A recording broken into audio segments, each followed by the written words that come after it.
नहमदुहु व नुसल्ली अला रसूलिहिल करीम, अम्मा बाद। वाजिबुल एहतराम काबिल सद एहतराम हज़रात उलमाए किराम, हज़रत सदर जलसा ज़ीरा मजदहू और हाज़रीन मजलिस, हज़रत अक़दस हज़रत ख़ाजी शरीयत मुफ्ती सईद अनवर साहब कासमी दामत बरकातुहुम ने आपके सामने तफ़सीलन बात कर ली है। यौम जमहूरिया के उन्वान से, इस्लामी माशरा के उन्वान से, हालत हाजिरा के जो सुलगते हुए मसाइल है उस उन्वान। अब ये जलसा 26 जनवरी के उन्वान से रखा गया है, गणतंत्र दिवस के उन्वान से। टॉपिक यही है। सवाल ये पैदा होता है 1950 को जो भारत का संविधान लागू हुआ, ये संविधान क्या इतनी आसानी से या इजीली नाफिज हो गया या इसके पीछे कुर्बानियां हैं? बच्चों ने आपके सामने बेहतरीन अंदाज में जो भी मज़ाहिरा पेश किया उसे आप समझ सकते हैं। संविधान 1950 में लागू हुआ और ये संविधान जब बना है उस संविधान की कमेटी में और उस कानून साज असेंबली में हिंदू मुस्लिम हर एक शामिल था। यहाँ तक के लिखा है जब बाबा साहेब भीमराव अंबेडकर इस कानून साज असेंबली की तश्कील कर रहे थे, सब किताबों का मुताला किया उन्होंने। खुसूसन हजरत उमर इब्न खत्ताब रज़ी अल्लाह तआला अन्हु का निज़ाम आदिल को उन्होंने सामने रखा था। संविधान आसानी से और बगैर कुर्बानियों से नाफिज नहीं हुआ, ना मिला। इस वक्त पूरे विश्व का सबसे बड़ा संविधान भारत का संविधान है, लिखित तौर पर। ये देश बड़ी कुर्बानियों के बाद आज़ाद हुआ, बहुत कुर्बानियां लगी। अंग्रेज आए थे बिजनेसमैन बनकर, लेकिन यहाँ पर वो हुकूमत करने लगे। जब हुकूमत करने लगे धीरे धीरे धीरे एक के बाद एक उन्होंने हमारे रियासतों पर, हमारे राज्यों पर कब्जा करना शुरू किया। कब्जा करते रहे जब पूरे संपूर्ण भारत पर उनका कब्जा हुआ और संपूर्ण भारत, पूरा भारत उनका गुलाम हो गया, तो उस वक्त अंग्रेजों के खिलाफ सबसे पहली आवाज हजरत शाह अब्दुल अजीज मुहद्दिस दहलवी रहमतुल्लाह अलैह ने बुलंद की थी। हजरत ने 1749 में फतवा दिया था कि अंग्रेज के खिलाफ अब लड़ना सब मुसलमानों के लिए जरूरी और लाजमी है। अंग्रेज के खिलाफ 1749 में हजरत शाह अब्दुल अजीज मुहद्दिस दहलवी रहमतुल्लाह अलैह ने अंग्रेजों के खिलाफ फतवा दे दिया। और फिर आज़ादी का ये जो संग्राम चला है 1749 से लेके 1947 तक, इस पूरे साल में बेशुमार कुर्बानियां दी गई, बलिदान दिए गए, फांसी के फंदे को चूमा गया, जेलों को आबाद किया गया, सर तन से जुदा हुए, बीवियां बेवा हुई, बच्चे यतीम हुए। मुल्क के अंदर अंग्रेजों ने एक खून बहा दिया था। दिल्ली के खिस्सा खानी बाजार से लेकर मिदनापुर और लाहौर तक हर दरख्त पर उलमाए किराम की गर्दनें लटकी हुई थी। ये संविधान जो हम आजादी से इस भारत में जी रहे हैं, बहुत कुर्बानियों के बाद इस मुल्क को ये संविधान मिला है। कोई दरख्त ऐसा नहीं था जिस पर उलमाए किराम की गर्दनें अंग्रेजों ने ना लटकाई हो। हर जगह अंग्रेज जुल्म कर रहे थे, अत्याचार कर रहे थे। 1921 में गांधी जी अफ्रीका से बैरिस्टर की पढ़ाई पढ़कर, LLB की पढ़ाई पढ़कर आए हैं। उस वक्त से पहले 1857 की जो जंग आजादी है, शामली में अलग लड़ी गई, भागलपुर में अलग लड़ी गई, मेरठ में अलग लड़ी गई, दिल्ली में अलग लड़ी गई, हर जगह अलग अलग लड़ी गई। मंगल पांडे एक तरफ मैदान गर्म कर रहे थे, रानी लक्ष्मीबाई एक तरफ मैदान गुलाम गौस खान साहब के साथ लड़ रही थी अंग्रेजों के खिलाफ। लेकिन जब देखा कि हर तरफ लड़ रहे हम, लेकिन अलग अलग लड़ रहे अंग्रेजों से। उस वक्त तात्या टोपे, नाना साहेब पेशवा के एक वकील थे अजीमुल्लाह खान। ये लोगों ने आपस में राय और मशवरा किया कि हम अलग अलग लड़ रहे हैं अंग्रेजों के खिलाफ, क्यों ना एक साथ मिलकर मैदान में आए और अंग्रेजों के खिलाफ हम एक फैसला कुन जंग लड़ ले। क्यों?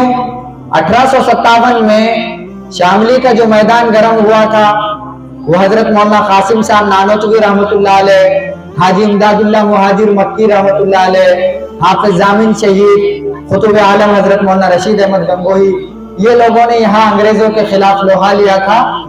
और जाहिर सी बात है अंग्रेजों के पास अत्याधुनिक वेपन थे, हथियार थे। वो लोग आगे आए, अपनों ने गद्दारी की, अपने लोग अंग्रेजों के हाथ बिके, मुखबिरी की, तो हम जीती हुई बाजी हार गए।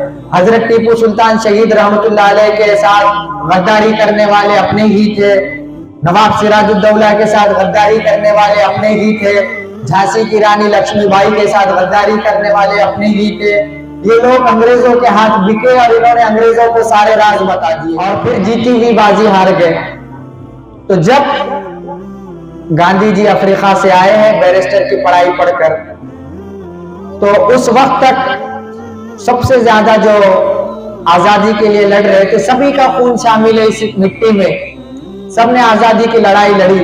लेकिन आप जहां जहां देखेंगे, जैसे हजरत शेखुल हिंद रहमतुल्लाह अलैह, जिन्होंने आजादी की एक रूह फूंकी थी पूरे मुल्क के अंदर, और अंग्रेज जनरल हॉर्स कहता है कि पूरे विश्व की सबसे बड़ी जो क्रांति की एक तहरीक चलाई थी क्रांतिकारियों की, वो शेखुल हिंद मौलाना महमूदुल हसन देवबंदी रहमतुल्लाह अलैह ने चलाई थी। और उस तहरीक का नाम था रेशमी रुमाल। 2012 में भारत सरकार ने उस तहरीक के नाम से, उस क्रांतिकारी संगठन के नाम से एक डाक टिकट भी जारी करवाया है 2012 में।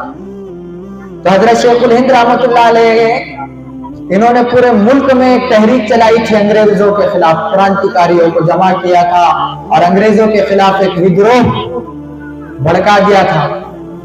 तो हजरत शेखुल हिंद रहमतुल्लाह अलैह 1919 में अंग्रेज ने उन्हें काला पानी की सजा दे दी और माल्टा की जेल में भेज दिया।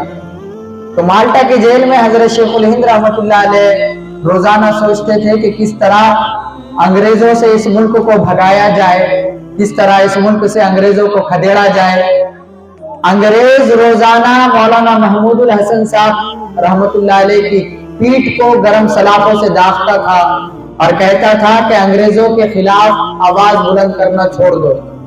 हजरत शेखुल हिंद रहमतुल्लाह अलैह कहते थे, मेरी चमड़ी पिघल सकती है लेकिन मैं अंग्रेजों का साथ नहीं दे सकता।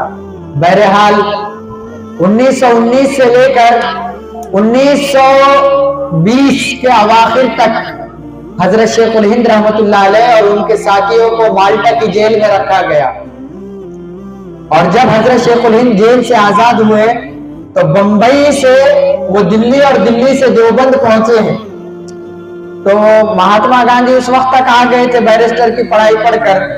तो हजरत शेखुल हिंद रहमतुल्लाह अलैह ने कहा था कि हमने आजादी की लड़ाई अलग अलग लहकर लड़ी है अंग्रेजों के खिलाफ, अब हम एक साथ मिलकर हिंदू मुस्लिम सिख सब मिलकर अंग्रेजों के खिलाफ आजादी की लड़ाई लड़ेंगे। तो गांधी जी को उन्होंने आगे किया और गांधी जी को जो महात्मा का लक़ब है वो मौलाना अब्दुल बारी फरंगी महल्ली रहमतुल्लाह अलैह ने गांधी जी को महात्मा का लक़ब दिया था। बहरहाल फिर आजादी की लड़ाई चलती रही।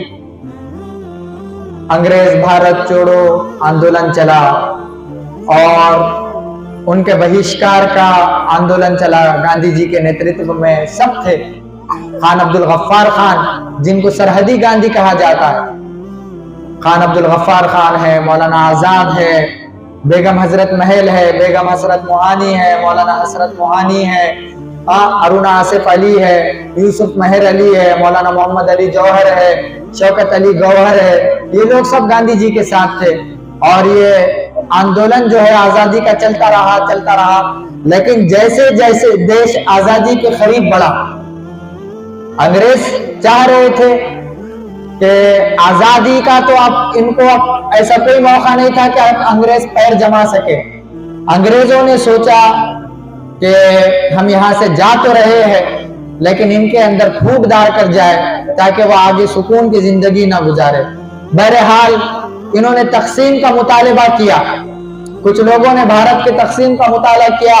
मैं आज ऑन रिकॉर्ड ये बात कह रहा हूं कि हमारे पूर्वजों में जिन्होंने आजादी की लड़ाई लड़ी, मौलाना हुसैन अहमद मदनी हो, मौलाना हिफ्जुर रहमान सेवहारवी हो, मौलाना आजाद हो, खान अब्दुल गफ्फार खान हो, मौलाना मोहम्मद अली जौहर हो, मौलाना शौकत अली गौहर हो, हमने हिंदुस्तान की तकसीम पर कहीं दस्तखत, हम भारत तकसीम नहीं करना चाहते थे, हम अखंड भारत रखना चाहते, एक भारत रखना चाहते। ये अंग्रेजों की साजिश थी।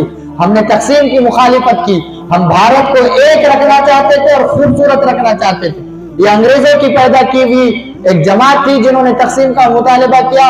उनकी तकसीम का मुतालिबा उनके साथ, हमने तकसीम का मुतालिबा नहीं किया था। बहरहाल मुल्क तकसीम हुआ और जैसे जैसे भारत आजादी के करीब जाता जा रहा था, मौलाना हुसैन अहमद मदनी रहमतुल्लाह अलैह, मौलाना हिफ्जुर रहमान सेवहारवी रहमतुल्लाह अलैह, मौलाना आजाद रहमतुल्लाह अलैह पंडित जवाहरलाल नेहरू से मिलकर, मोतीलाल नेहरू से मिलकर, सरदार वल्लभ भाई पटेल से मिलकर और महात्मा गांधी से मिलकर बार बार ये कह रहे थे कि इस देश को आजाद कराने में हमने बहुत योगदान दिया है। हमारे पूर्वजों की गर्दनें दरख्तों पर और झाड़ों पर लगी हुई है। दिल्ली के किस्सा खानी बाजार अंग्रेज जनरल हॉर्स कहता है कि 40-40 उलमा को सुअर की चर्बी खालों में बंद करके आंखों में डाला गया, लेकिन कोई आलिम ने अंग्रेजों के साथ और अंग्रेजों के पक्ष में आवाज नहीं दी, सब अंग्रेजों के विपक्ष में गए। हमने इतनी कुर्बानियां दी है, देश आजाद हो रहा है। गोलमेज कॉन्फ्रेंस लंदन की हो या शिमला कॉन्फ्रेंस हो, इन सब में हमारे पूर्वजों ने ये कहा था कि देश आजाद हो रहा है, इस देश को सेकुलर रखो, इस देश को जमहूरियत के तौर पर रखो, इस देश में सबको समान अधिकार दिया जाए, हर एक को अपने अपने धर्म पर मुकम्मल तौर पर अमल करने की आजादी दी जाए, ऐसा कानून बनाया जाए। बहरहाल 1947 को देश आजाद हुआ। बड़ी कुर्बानियों के बाद देश आजाद हुआ, बहुत कुर्बानियां दी गई। उलमाए किराम ने बेइंतहा सबसे ज्यादा कुर्बानी इस देश को आजाद कराने के लिए उलमाए किराम ने दी है। अंग्रेज कहता था कि जब तक इस मुल्क में उलमाए किराम है, हम इस मुल्क पर कब्जा नहीं कर सकते, इसीलिए चुन चुन के उलमाए किराम को जुबा किया गया। बहरहाल देश आजाद हुआ। देश के अंदर 1947 को 15 अगस्त को परचम लहराया गया तिरंगा का। अब बात आई देश के संविधान की, कि संविधान बनाना है, ऐसा संविधान बनाना है जिसमें हर धर्म के मानने वालों को उनके धर्म पर रहने की, जीने की स्वतंत्रता होनी चाहिए, आजादी होनी चाहिए। तो बाबा साहेब भीमराव अंबेडकर को उसका अध्यक्ष बनाया गया, उस संविधान सभा का। आप हैरत में पड़ेंगे, 35 नाम तो मुस्लिम के मैं बता सकता हूं जो संविधान सभा में शामिल, 35 नाम। लोग कहते हैं इस मुल्क में मुसलमानों ने क्या दिया, मुसलमानों ने बहुत कुछ दिया। इतना यह है कि मुसलमान दिखावा नहीं करते, मुसलमान बतलाते नहीं है, बहुत कुछ दिया। 35 से 30 नाम तो मैं यही शुमार करा सकता हूं कि जो संविधान सभा में शामिल थे। मौलाना हसरत मोहानी है, मौलाना हिफ्जुर रहमान है, मौलाना आजाद है, यूसुफ मेहर अली है, अरुणा आसिफ अली है। ये ऐसे लोग हैं जो संविधान सभा में शामिल थे। बहरहाल कई सालों की, मतलब 47 में मुल्क आजाद हुआ, 49 में मुल्क के अंदर संविधान बन के तैयार हो गया। बाबा साहेब भीमराव अंबेडकर ने, जो देश के पहले राष्ट्रपति थे, प्रेसिडेंट थे, राजेंद्र प्रसाद साहेब, उनको वो संविधान सौंपा है और फिर 26 जनवरी 1950 को देश का संविधान लागू हो गया। लेकिन जैसे जैसे आगे आगे आगे हालात बढ़ते गए, अंग्रेजों ने जो पौधा लगाया था आपस में लड़ाने का, वो पौधा दरख्त बनना शुरू हुआ। धर्म के नाम पर, जात के नाम पर, जाति के नाम पर, कास्ट के नाम पर आपस में लड़ाने लगे। मैं ये कास्ट का हूं, मैं ये धर्म का हूं। याद रखो, एक वक्त वो था कि हम आजादी के लिए जब लड़ रहे थे, अंग्रेज के दौर में हम सब एक थे। क्या हिंदू, क्या मुस्लिम, क्या सिख, क्या बौद्ध, सब हमने मिलकर अंग्रेजों के खिलाफ लड़ाई लड़ी।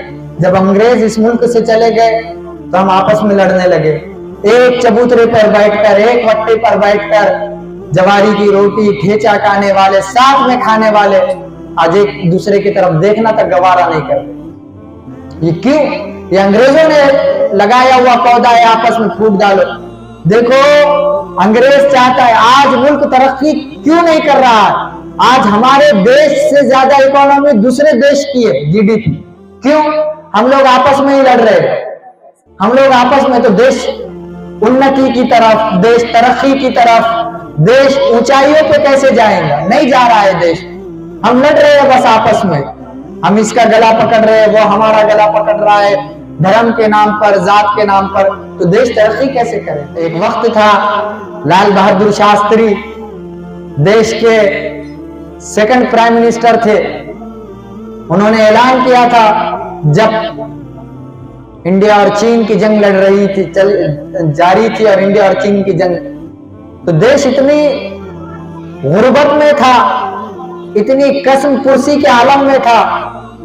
लाल बहादुर शास्त्री जी ने ऐलान किया कि चीन ने हमारे ऊपर हमला किया है, हमारे पास पैसा नहीं है, देश के लिए चंदा दो। आप हैरत में पड़ेंगे, दुनिया का सबसे बड़ा चंदा देने वाला देश को मीर उस्मान अली खान है, 500 टन सोना दिया। 500 टन सोना दिया। तो मैं जो बात कहना चाह रहा हूं, लाल बहादुर शास्त्री जी ने उस वक्त ये कहा था कि एक वक्त खाना है और देश को आगे बढ़ाना है। और लाल बहादुर शास्त्री ने प्राइम मिनिस्टर हाउस के पास जो जमीन थी, प्रधानमंत्री निवास के पास, वहां पे लाल बहादुर शास्त्री जी खुद जमीन जोतते थे और अनाज उगाते थे, क्योंकि सूखा पड़ गया था उस वक्त। मोरारजी भाई देसाई के दौर में भी आया सूखा, लेकिन लाल बहादुर शास्त्री जी के दौर में बहुत ज्यादा हिंदुस्तान संगीन हालात से गुजर रहा था। तो उस वक्त देश उन्नति की तरफ बढ़ा, जब तो हमारे पास आधुनिक चीजें नहीं थी, आधुनिक कोई साज नहीं, सामान नहीं। लेकिन आज हमारे पास सब है, लेकिन देश तरक्की क्यों नहीं कर रहा? उन्नति क्यों नहीं है देश के अंदर?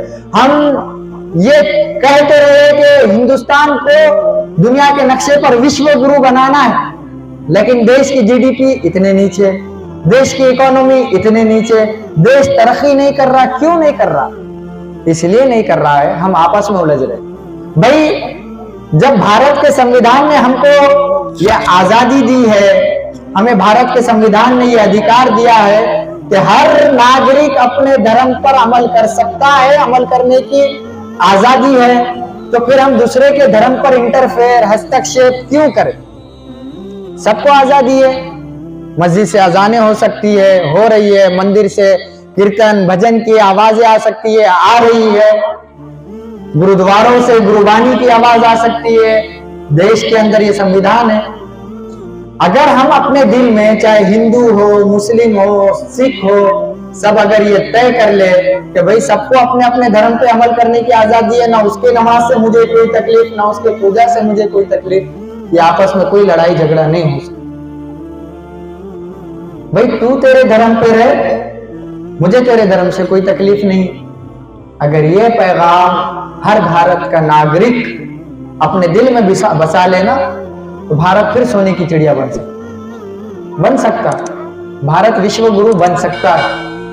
भारत ने सबसे पहले दुनिया को मैथ्स के अंदर जीरो का आविष्कार दिया है। आप में से बहुत सारे लोगों को नहीं मालूम होगा कि जीरो का आविष्कार, शून्य का आविष्कार भारत ने दिया। हम लोग इतिहास पढ़ते ही नहीं है। महात्मा गांधी जो राष्ट्रपिता कहे जाते हैं, मौलाना हसरत मोहानी हो या खान अब्दुल गफ्फार खान हो, उनके साथ एक प्लेट में बैठकर गांधी जी खाना खाते। भीमराव अंबेडकर मौलाना हसरत मोहानी के साथ रमजान में इफ्तार करते। ये थी हमारी तारीख, ये था हमारा इतिहास।